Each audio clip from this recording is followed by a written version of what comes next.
Hello everyone and welcome back to Adjacent with Jace, the tabletop interview review show for The Adventures of Thoria, brought to you by the Black Tower Stories. I'm your host, Jace, and with me today, arising from the ground with the new room all around, he sees a lovely sight. Seeing a chest that is certainly best, he shares with her his plight, telling his story of woe, of why his family is foe, and that his name is not Vuldead. He's recovered from being shot, and thanks to his lovely thought, our bud is no longer dead. Now with this party, back in the groove, I introduce you now, the deadly Derluve. Oh, that was cute. You said my name wrong though, but it's okay. Whatever. Couldn't remember how to pronounce it. So that's okay. I only said it like once. So you still get brownie points. So was it Derleave or Deerlove? Derlove. Okay, so I just pronounced the first part. I just needed the last part to rhyme. It was close. Yeah, no. But that's okay. That still counted. Yay. How you doing? No longer dead, friend. Pretty good. It was nice to be dead for a minute, you know. You gotta play Everyone likes a little bit of peace. Finally, some peace and quiet. Banging on your door. Wake up, we got shit to do. Yeah. I mean, it's probably cool to be dead sometimes. It's called sleeping.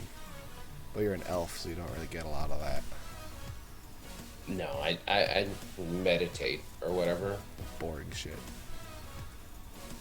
Meditation's cool sometimes. For like 10 minutes in real life every 3 weeks. I just drink myself stupid. It's way easier. That's fun too. Yeah. It's my form of meditation. You should release your own liquor called Meditation, and it's just like the highest proof whiskey ever. This is how I relax. Some little bit of meditation to get me going. Yeah, the ads will be great. Don't take this medication and operate heavy machinery. Mom, why is Dad always meditating? Shh, honey, it's okay. Just let him meditate. Oh, you're also meditating. So how'd you enjoy your week off? I know you didn't watch the show of us trying to resurrect you. Was it because you didn't want spoilers for what was going on, or because you just had better things to do? Oh no, I didn't have better things to do. I had actually nothing to do. But I kind of thought about this and asked a couple people what their insight was, and I was like, well, I feel like on some level, if I'm dead, I shouldn't necessarily know what's going on. And so I just didn't watch it. I just decided, you know what? Because I didn't even necessarily know for sure whether or not I would come back. Eric did ask whether I preferred to come back or not. And there was no like promise there. It was just like, hey, how do you feel about this? And I was just like, if it happens, it happens.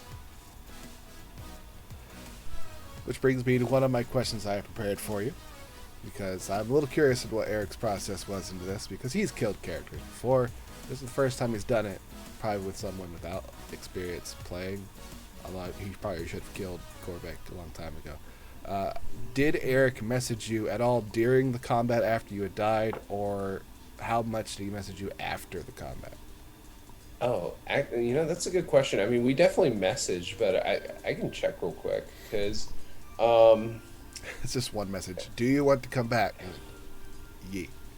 Let's see. So I said, and literally okay, so to reiterate, like I literally, the night before the session, finally dropped all of this backstory, like all of this like information and names, ages, like blah blah blah blah blah, blah, like literally. And then let's see. I do kind of find it funny that like he did ask beforehand. He said, what was it?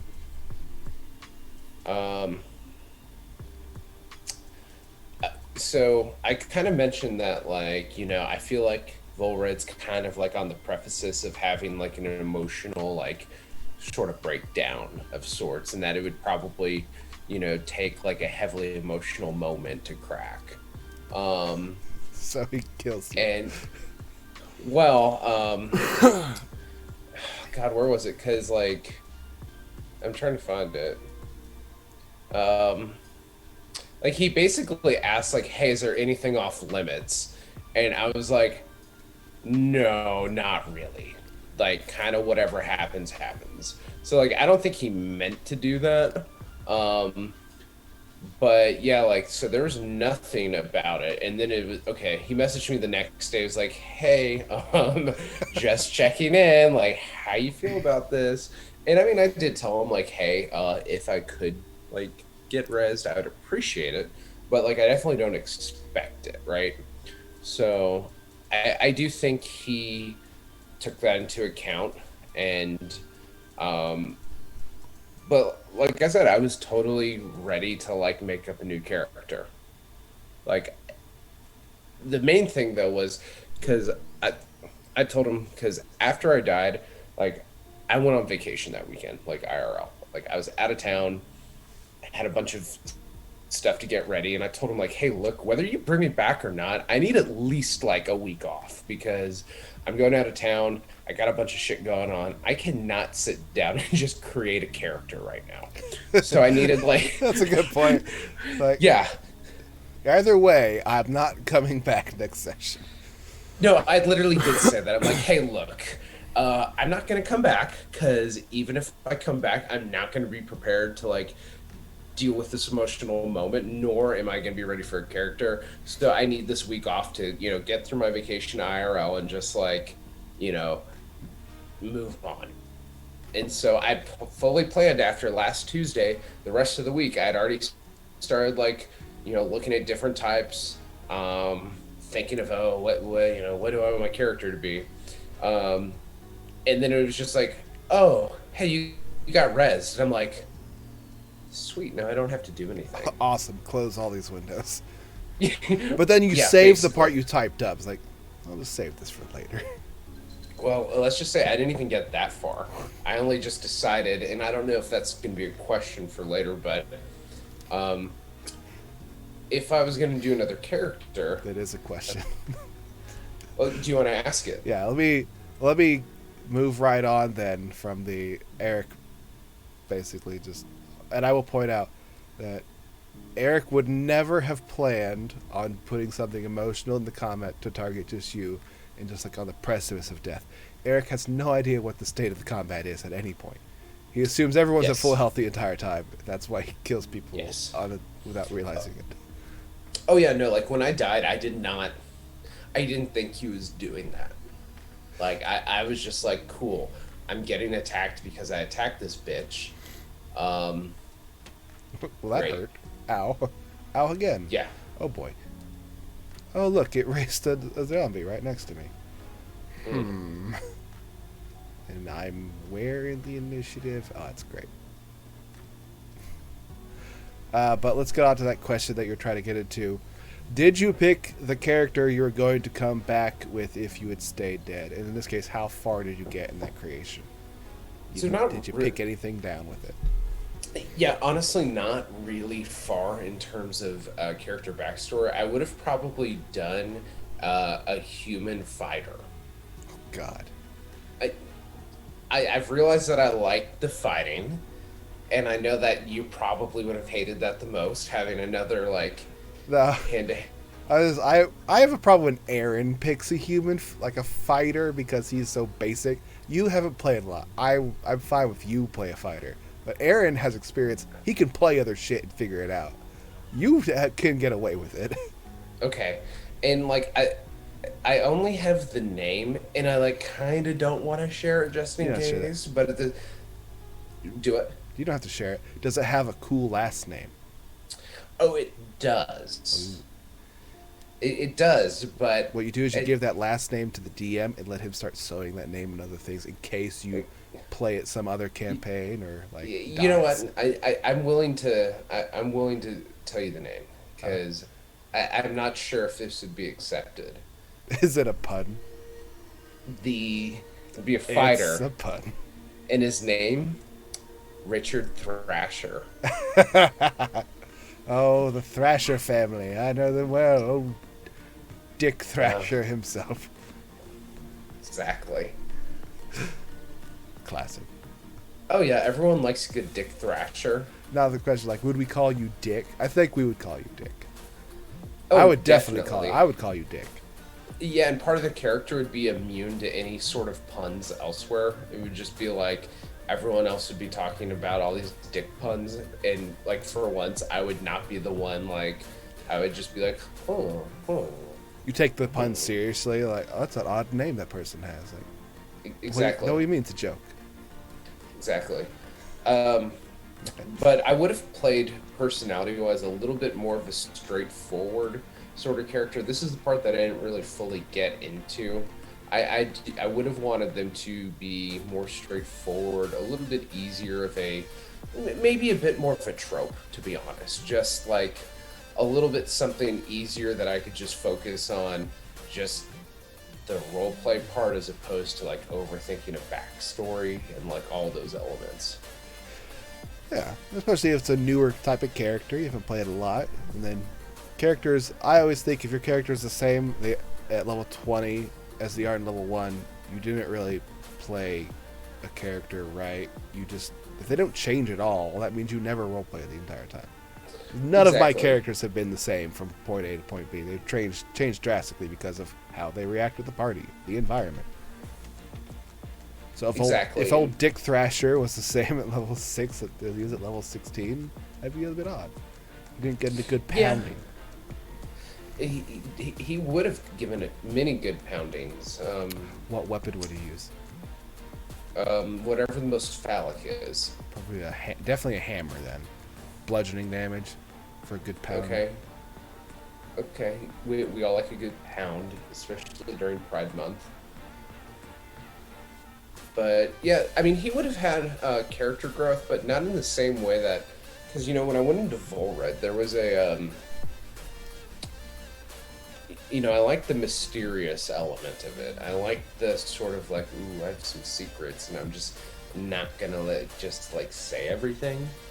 Because you can have character development and still be open about things and honest and like develop on, but this would be like less mystery, less like, oh, I'm just like waiting to drop a bunch of stuff, and a little more just open, if that makes sense. The fact that a character is completely open with their stuff kind of is an opposite of a trope anyway. Yeah, that's true. They're like, they have nothing to hide. If you ask them, they'll tell you. The issue is no one ever pokes. They don't ever prides in, so they never say anything. It's like, then, 10 levels later, like, why did you never say this? You never asked. Y'all are rude. For sure. So, I don't know, maybe that would have been going in the opposite direction of Vuldead just for the sake of, doing something completely different. It kind of brings me into one of my other questions I have here, because we know that you came up with a lot of backstory, right before you died. So my question is, how much of what came up in that last session was part of that final bit of backstory that you came up with right before dying? Honestly, while I wrote out a lot of that stuff right before dying, the general premise has actually always been there. So there's some tweaks in terms of, details, but there was always the point of view that I came from a noble family. I always, from day one, had that sort of, I was either hit by a spell or shot with an arrow. In this case, I went shot with a magical arrow, and it was always during a competition with a rifle. So realistically, a lot of this stuff was actually legitimately the same. Finally filling them in with the facts. Yeah, filling in with the facts, tweaking some things, because originally Vuldead was supposed to be more so popular for being more of like a celebrity athlete, as opposed to just the, politician family member sort of thing. Which, I don't really... There wasn't really a specific decision on why I went that route in particular. It just kind of felt a little more right for just, what's gone on over the past year. Well, I imagine there's some level of popularity that you had beforehand, that now that you're disfigured in that way, you're like, well, my life is ruined. I look completely different. Exactly, for sure. There's a lot of vein right there. And, going into this past week's session, I was kind of unsure beforehand, okay, do I spill all of the beans basically right away, or do I just kind of let it trickle out some? Because, I knew that there was definitely going to be an emotional reaction and, change, but I wasn't sure if I wanted to, effectively dying was stabbing the dagger in. Did I want to twist it around some more and get even more fucked up and depressed before I came out of it, or do I want to just have that moment? I think it's a good choice. I mean, we're not really doing anything else as a group, so some beans need to be spilled. We need a direction to go capture some beans, and now we're going to go catch some beans. Actually, we're not. We're going the opposite direction. We're going to the druid one, right? Okay, I'll be honest. I did a lot of talking the first half of that session. Some of the decision making in the second half, my mind kind of glazed over a bit. I'm pretty sure. So yeah, we're going somewhere. We're heading to the south to meet with Caleb's wizard buddy, apprentice, teacher, whatever the hell his name was, who's on an island that no one knows of, that will show you a way somehow. And then we'll meet him? Yes. Well, yeah, I'm sure of some information that I got for the price of a copper. Yeah. To be fair, a lot of that information free. was... I just paid for stuff. I got a discount. I mean, I tipped him with a copper. Yeah, yours was free. You didn't have to pay him it. Mm-hmm. I got me 2 magic items. So yay. A full 2 magic items? 2 magic items. Mm. They better not be faulty. I'm gonna take this shit back. A refund. How often is there faulty magical items? Depends on how asshole of a DM you are. Ooh, so I've given magic items that appear to be one magic item, but are actually like a lesser version of it that have like a downside to it. Oh. I did a bag of withholding. I did a bag of withholding one time. It functions exactly like the bag of holding, but in order to get an item out of it, you have to give it a compliment. Ooh, okay, that's funny. Otherwise, it won't give you it. So, okay, this kind of reminds me, and this is like slightly like in real life story, but you say withholding, this kind of makes it funny. So, like, I have a family member who got married, right? And you know, in like your generic vows, there's that phrase like blah blah blah, love your partner, I'll be with you forever, there's something to have and to hold you in eternity or whatever, right? Yeah. So the groom got to the phrase to have and to hold, but the actual words he said was to have and withhold, which is a completely different sort of thing you want to say during your wedding. Withhold. Yeah, so I mean, if anything goes wrong in that relationship, I mean, technically, like, he kind of like said it in his vows, so I guess it's all good. No vows. He withheld. Yeah, he didn't break any vows. To. Yeah, he had and withheld. You lied to me. No, I withheld from you. Exactly. Which I said, play the tape. Exactly. The wedding stenographer was just like... Let me see here. Yep, it says withhold. Oh, yeah.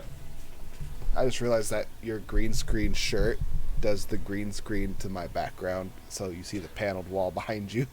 Oh, no. It does part of your background, which looks like a hurricane, I guess. It's supposed to be sort of like the Northern Lights. But it's... What if I just, like, pulled a bevo and took my shirt off, but just, like, didn't have my nipples out? No nipples, then you're fine. Oh, we got a question in from the chat. Let's see. How do you think Volred's death/undeath experience will affect decision-making in battle and otherwise for the party? I have a question that's similar to this, so I'm glad someone asked it. I can go with my version of it. Sure. Because it's for both, and I think, for one, probably don't make a plan that involves you being right next to the bad person to begin with. In fairness, I will say that I was highly confused the whole time on what exactly was supposed to happen and was trying to verbalize an actual plan that I still felt was unsure at the time of leaving, but then I just kind of went with it. I didn't know what the plan was, really. I just knew we were supposed to get close, and when things got to a certain point, then we acted. The problem was... What was the acting? The acting part triggered a whole bunch of things. And, yeah, we're real bad. We're bad at this. We're terrible. It didn't go well.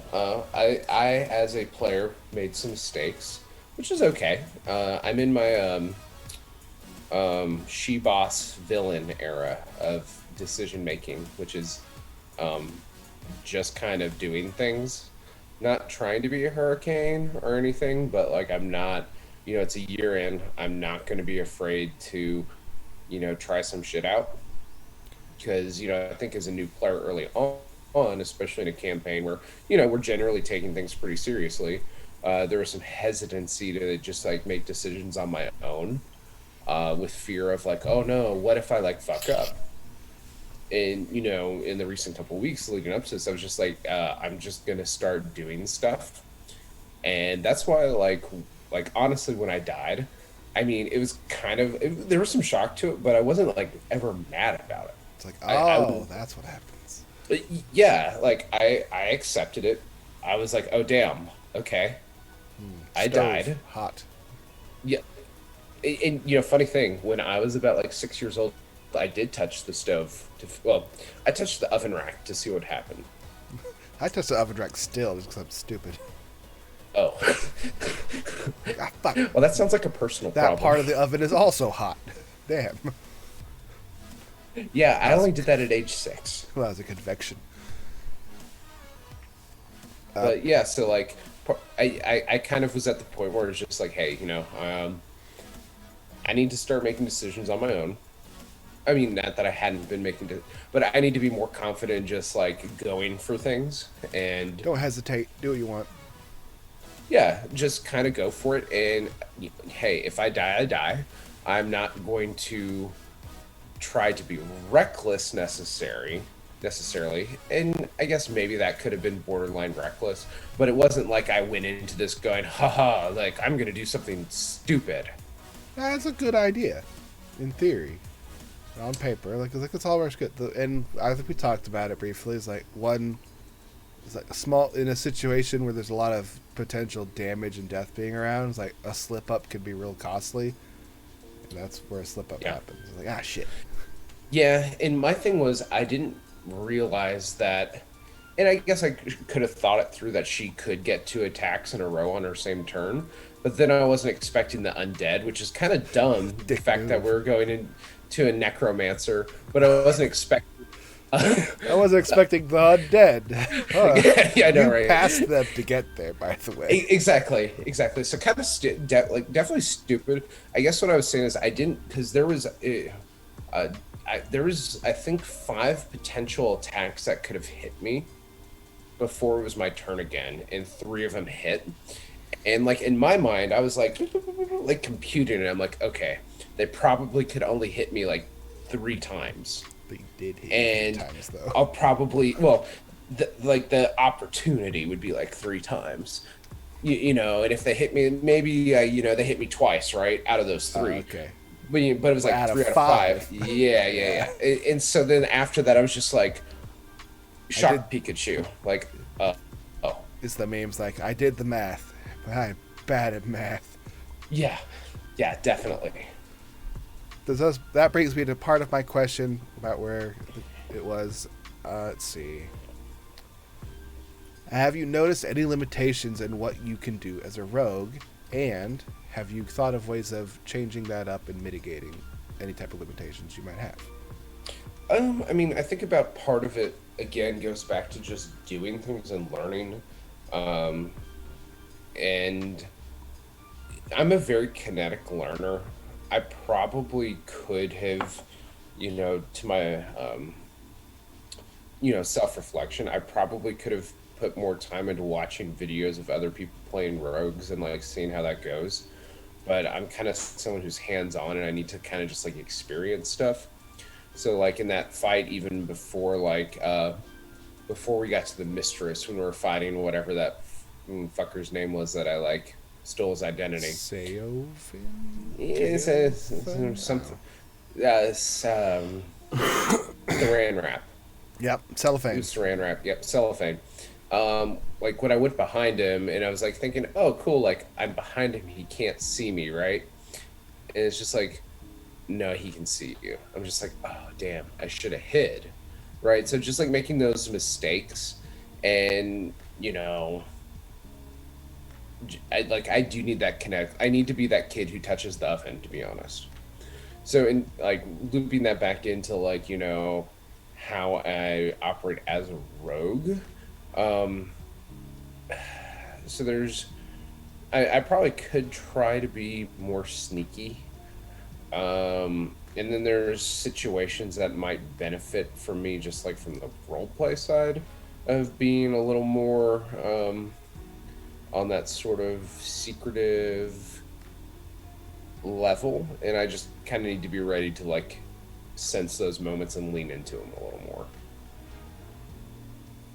I mean, what better way to learn than to just get shot and die?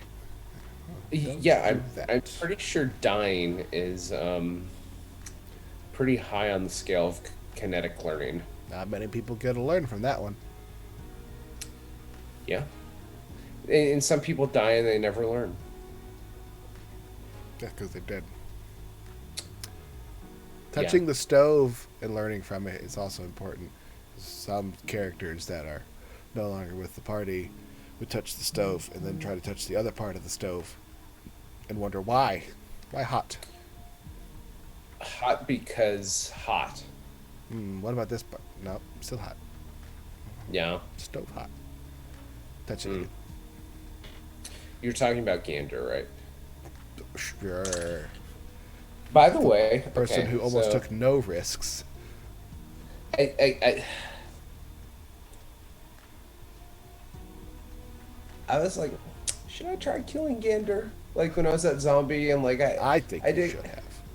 I did go for it at first. I did. I did go for it at first. I'm like, I'm gonna try to shoot this motherfucker. But then as it went on, I was like, I'm not gonna just like target him to be a dick, because that's kind of mean. I was like, okay, if I'm a zombie and he moved away, Arthur was like the next target, right? I have to think like a zombie, like, oh, that threat left, here's the next one, I'm just gonna go after that, right? But if he stayed in that same general area, I probably would have like gone after him again. I tackled you. Oh yeah, that's true. Well, I think I went for him, then I went for Arthur, and then you tackled me. Yeah. Wee. Mm. Then you hit me. Yeah, I deserved it. I was Should've then. bit you. I was then the closest threat. Biting, eh? Nice. Everyone loves a biter. Good bite. Well, we've gotten to about the halfway point, and I have a special something. We have many, many different things that to honor Vuldead. I would like to go back over all the amazing art that we've had for Vuldead over all this year we've had, and we've had some doozies. So you didn't watch the episode where you weren't there. So Correct. when we had that episode, I had your little Vuldead art in place of your character, as I do for everyone else. But during that time, I would occasionally flip it around and change it because it's fun. The fuck with it. I change it for like a second, then change it back. Just see the reactions I would get from everyone. So let's start this one here. We all know what Vuldead looks like, so we'll go to one of these other ones here. This is a handsome Vuldead, classic. What many people believe Vuldead truly looks like, but who knows? Very close. Very. The color's close, probably honestly. right. We've got, this is my version, it's the Jace Burner Vuldead. His face is just completely covered with sunglasses and toboggan. Still the hair is above it, so it makes you think it's a wig. We've got, this is a pretty Vuldead. Oh, yeah. This one's labeled Hot Vuldead, never mind. Yeah, no, that one, like that's pretty hot, right? Mm-hmm. Let's get rid of that one. TOS going on here. Give me a hotter one. Oh, there we go. Yeah. That's what I want. This one's all about the smashing. Yeah, Nigel I'm Thornberry pretty sure Vuldead. that's what millennials want. Yeah. Cute Vuldead. Kawaii Vuldead. Kawaii, yeah. The green eyes. Chef's kiss. It's One Punch Man Vuldead. Confession, I actually don't know anything about One Punch Man. That's a satire anime. It's pretty good, but it's just got some funny moments. Got a True Vuldead here. Yep. Step into a Slim Jim. Slim Jim Vuldead. A lot of these were from Picnic Studio, so I appreciate this one. This was done as a request too, so. That one's beautiful. Got thick Vuldead. Yeah, I think that one is probably like my favorite, if not like top two. Like this is some people's backgrounds on the computer. Yeah, just like the sheer impact of that like ass. Oh boy. Like that ass looks like it's ready to explode. More thick Volred. Now that's another apple bottom It looks like two kidney beans. fighting. It's very thick. And as a special commemoration, we've come to the final bit of Volred art that has come up that our lovely Britmic Studios has made. And here it is. Undead Volred. Ooh. Okay, that's cool. This one's really good. I'm going to put this one in the chat. Yeah, please. So that way you can pull it up. Because Yeah. I know you can't see it at its full glory. Yeah, So let me please drop put it, that. because I could see, like, I see it in the zoom. It does not do it justice. No, like, I could already tell that that's pretty cool. Go to my...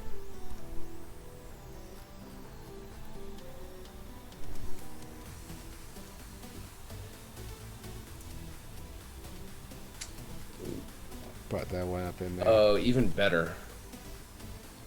Oh, and the bottle of cognac? I think it's just all the green goo everywhere. Yeah, you know, we like some goo. It looks like, This is what would have happened if you won that fight. You just would have stayed this version. the hunchback. That's a back situation. That scoliosis really acted up. Yeah. So the moment that curse you know, started acting up. the right leg looks broken. Happens. The left leg. I'm talking like body side, not picture side. But what I do appreciate is there's like that just a little sort of like whoop in the crotch area. Crotch bulge. Very slight. Yeah. Yeah. And there is a slightly different version. This was the darker, kind of grungier version, but Britmix did make up another one where it's a bit brighter, has different colors elevated onto it, which I will also send to the chat. I think I like dropped the wrong grungy. one. Yeah. Oh. I just sent them in the wrong order, so you've been watching. This is the one I sent just now is the grungy version. And the one I'm showing is the lighter one. Got it. Well, either way, well done, Britmix. That looks really good. I saw the sketch of it at first, like, damn, that looks really, really good. And I got the colors, like, oh, it's chef's kiss. It's got green eyes too. No, that's good. Beautiful. I need to save this. What I should do is I should get I should print this out and put Frame it that baby. in. I have a frame right here, actually, next to my desk, which it has a picture of one of my best friends kissing a giant fried Oreo. But It could be Volred. it could be Volred, and Daniel's not watching this, so even if you were Daniel, your picture might get replaced with my D&D character, or I'll just get another frame. All right, so that is the walk down memory lane from this past year of all the art. You have technically the most art of your character or anyone else because it's just like the same version with a different face. You know what? It's funny that like the Actually, I think if you even don't include the face ones, you probably still have the most, other than myself, probably. no, I think so. If I pay people. I think it's just like when you have someone that's faceless, it kind of opens up opportunities, right? Because the person becomes more or less in the face and more about the mood, right? So there's almost sort of like an invitation to, let's take this, whatever expression of a person and turn it into more of a like meme. So I would just say that it's easily memeable. You are the most memeable character. Yeah, and now that I guess I'm freeballing my chin, about to disappear. It's the memes will only increase. It's not just the mystery of your not having the face thing. It's how you interact with everybody. Got That's memes true. just from dying. Right.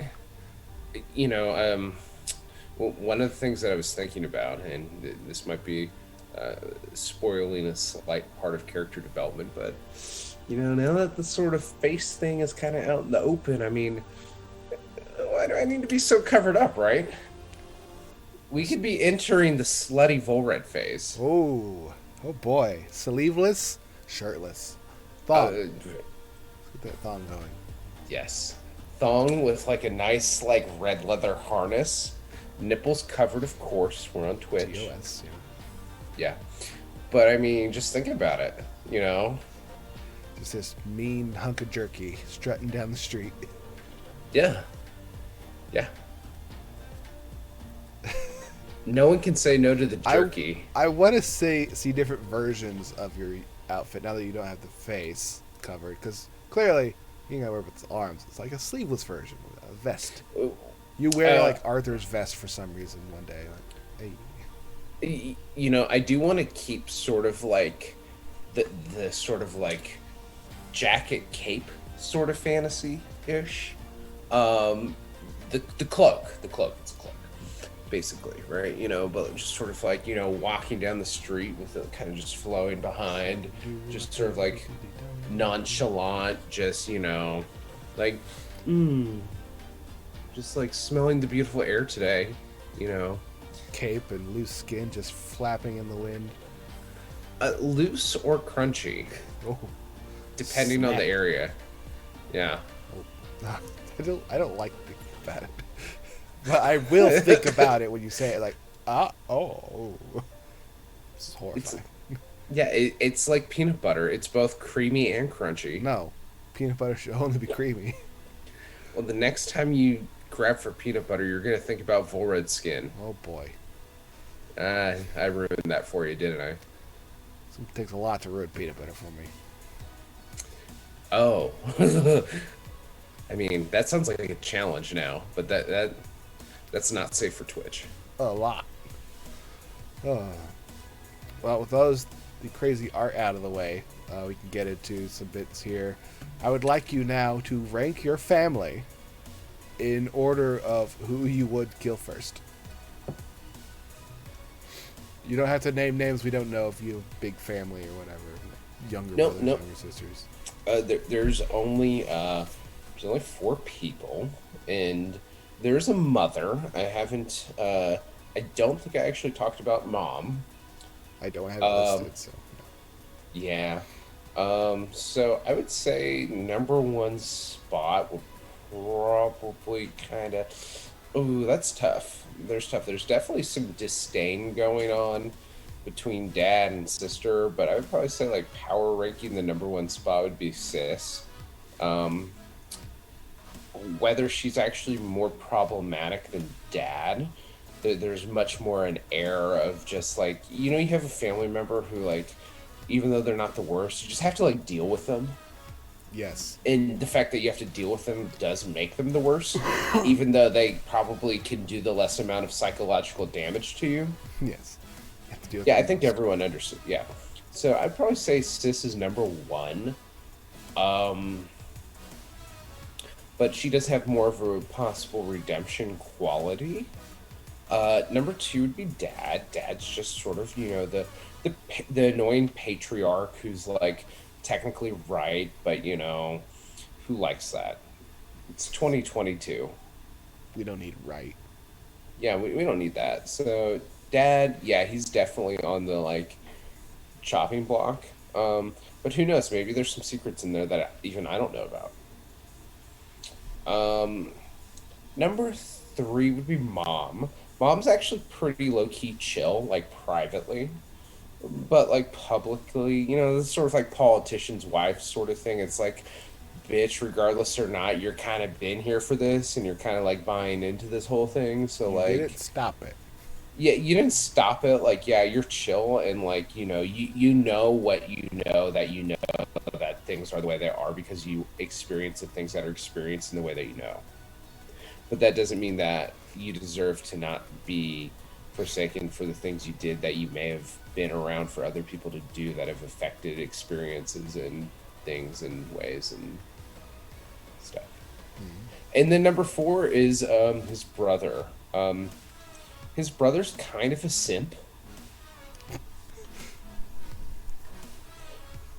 Yeah, you know, like when you have like the little bro who kind of just like gets away with like whatever they want, but there's also less pressure on them because they don't, like, you know, they're not gonna. I mean, they're actually not naive. They actually see the game clearer than you do, and they know that they're not gonna be the head bitch in charge, so they can just kind of chill and like good vibe. And it just kind of accepted that, you, bro. Yeah, like, oh, hey, older brother, you have to deal with all this shitty pressure. That sucks for you. I'm just vibing. You want to chill. I'm going to do a copious amount of drugs. Bless. So, yeah, that'd be power ranking the order. I haven't really gotten further than immediate family, and I'm not sure if I will. But, you know, yeah, no, there definitely are a lot of cousins in the scheme of things because, you know, when you're like... Yeah, like, you gotta have a big family to roll deep, but you also have to, like, when you're, like, the, like, primary family in line, you gotta keep small, right? Like, you don't want to get too many people in that, like, primary family, because then it's just awkward. But the rest of the families are like, oh, cool, we're, like, rich and have money and, like, just do whatever. Let's just have a bunch of kids, because we're, like, you know, chill. But the main bloodline's like, no, we just need, like, a couple. We just need a couple. Few heirs, it's too much. Just a few. Yeah, just a few. While, like, you know, Aunt Becky Lynn, Barbara Jean. Barbara Jean KOC is just smoking her Marlboro 100 Reds, popping out babies, and just being ignorant as shit, and like, I'm rich. I can do whatever the fuck I want. I'm going to have 10 children. Yeah. And my mind is just going, like, redneck hillbilly, but an elf.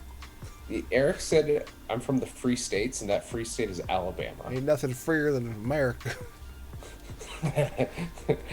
America. Free to hate whoever we want here. Oh, yeah. Welcome to your family. That's America. Yeah. Free state's the Alabama of... Oh, we've just ruined Eric's campaign. Way to go, Les. But if we kill them all... Wait. New campaign. A bunch of racism. Black Tower Stories presents The Adventures of Alabama. Nope. Move on. Eastbound and down. Come on now. Yep. They're trucking. Oh, I got a couple more questions here that we could definitely get to, but I was curious. Now you have to rank the party members on the order in which you would kill them, and then how you would do it. And it can't be everyone while they're asleep. It can be creative. I'm not really prepared for the how. Okay. Well, let me think. Let me think about it. So I would say if we're gonna count all throw in some NPCs in there if you want. Like number one NPC you'd kill in that section that was been in the group. None, because we like Mizak, and we like what's the other goblin? Hold on. I know it. And I actually like him more than Mizak, honestly. I just forget his name. Starts with a Z. Ziggle. There we go, Ziggy boy. Yeah. No. Mizak and Ziggle fuck. Well, not like, but like, you know, like speaking, like they're great characters. I wouldn't kill them. If I had to kill the party characters, I think number one spot. And this isn't like trying to be bullying. It'd be Gorbek. Just like Vuldead didn't like what Gorbek was doing. I'm talking about the ones that left, which is fair. Second would be Gandor. I guess there's just some like problematic G's. Vuldead doesn't like the G spot of the alphabet, and we'll just kill those off first. No G spot. No. So, and I don't think it's anything personal. It's just I think there's he got I think Volred as a character didn't get very much out of Gander, and not in like a like I don't think there was much there to it other than just like I think Volred would be like, oh well, yeah, If we had to kill Gander's one, he'd be expendable, right? You don't bring much. And then I think from there, I don't know. I mean, honestly, though, I think Volred has the best thing going with Arthur. So Arthur did the least amount killed. The least amount. Like that'd be some betrayal. And between you and Caleb, like I don't know, like that's kind of a toss up. There's no real like preference there. I think that there's been enough trust between the two, maybe just kind of by like a razor hair, like very thin margin, probably kill Caleb before is all. But it's like not very much. I've lived a life of luxury before. It's just not for me. And I would kill all of you. So first what I would do, let me think about this through. So first, dang, I was really, really, really hard trying to think of like the order of the way the bride killed all of the assassins in Kill Bill and just like relist those deaths. But I'm not going to think that hard. It's too hard. First, I'll kill you in your kitchen with a knife as your daughter watches you die. None of us have kids. That was the beginning of the first one, remember? I know, but none of us have kids. Yeah, but I mean, I'll wait till you have a child, and then I'll kill you. Yeah, and then I'll scalp one of you after I kill your 88 assassins. Who would that be? None. It's okay. Assassins.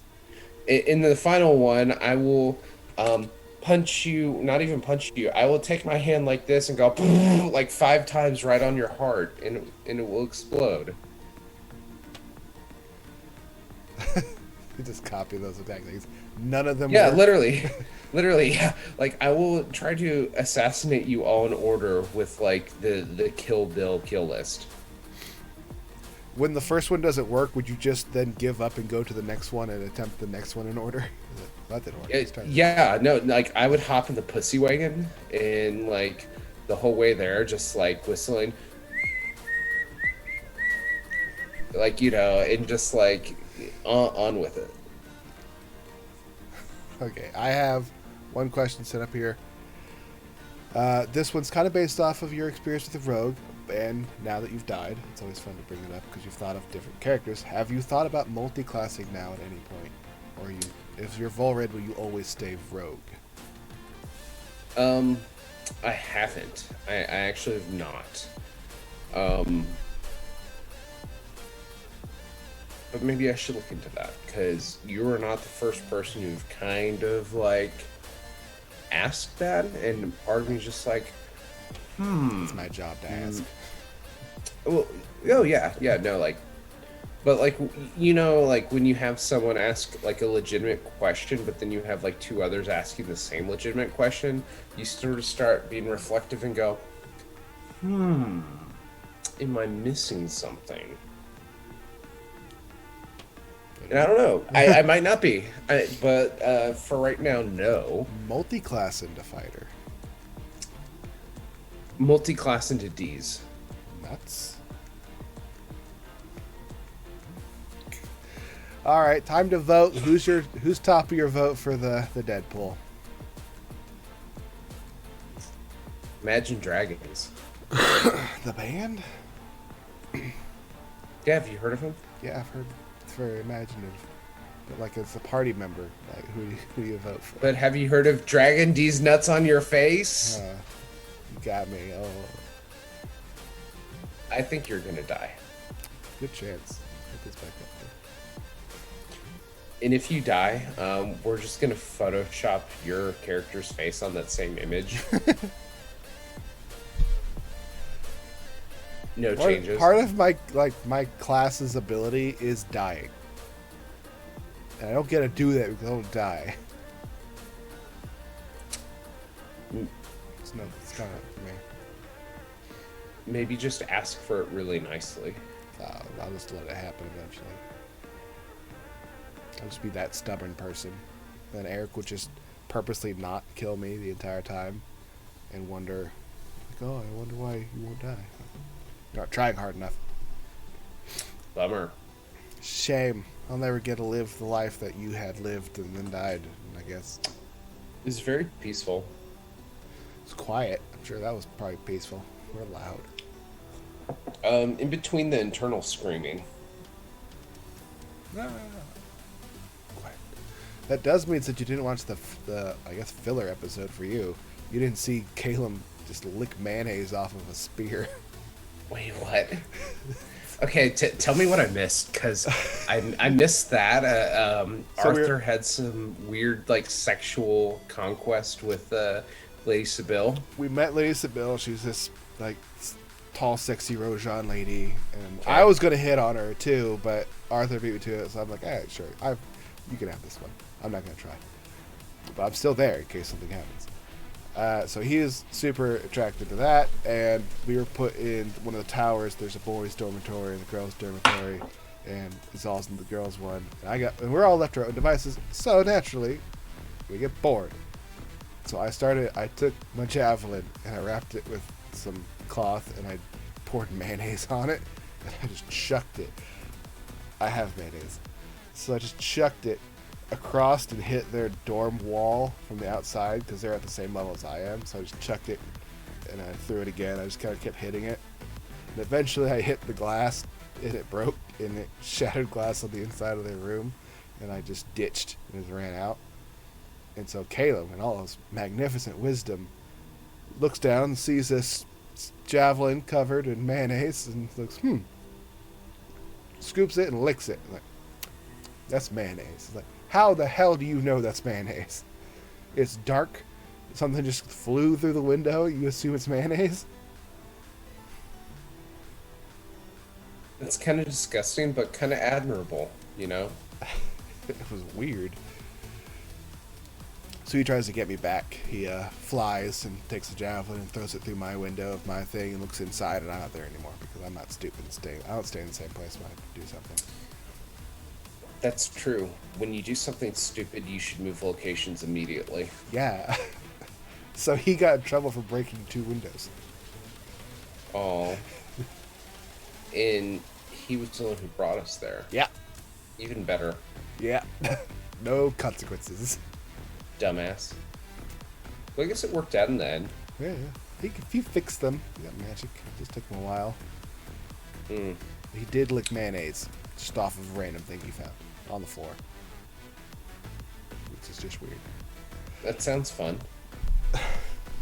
But you don't know it's mayonnaise. It's a strange, thick, white liquid on a weapon that was thrown through a window. Your first reaction is to lick it?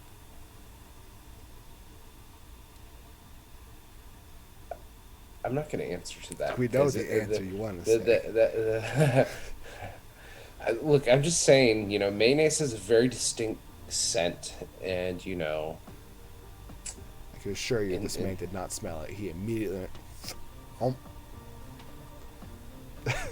That's kind of hot. Out. I mean, that's kind of gross. Ugh. Shifty eyes. What?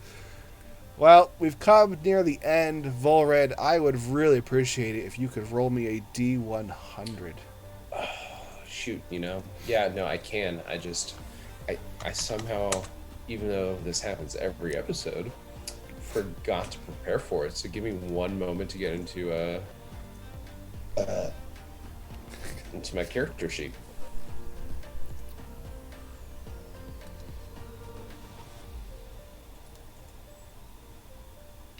What if instead I just rolled like 5 D20s? No, I'm kidding. Well, that would technically come out to the same number. Yeah, well, But not it would necessarily, make sure because you could never make less than a 5. Exactly. So let's just do the D100. Do you want to guess what it's going to be? That's 18.